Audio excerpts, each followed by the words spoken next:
Javën e kaluar kemi të bashkë me përzigj një pyetësit, ku pyetësi thotë: "Asalamu alaykum hoxhë nderuar, a është hadith sahih ky?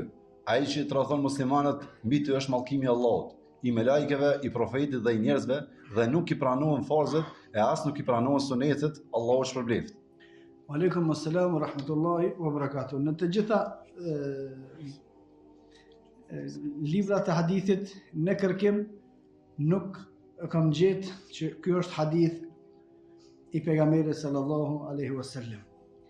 Do të thonë nuk kam pa që ka në një hadith me shprehje të tilla prej pejgamberit sallallahu alaihi wasallam. A ka me kuptime të ngjashme, me kuptime të ngjashme të tjera ka.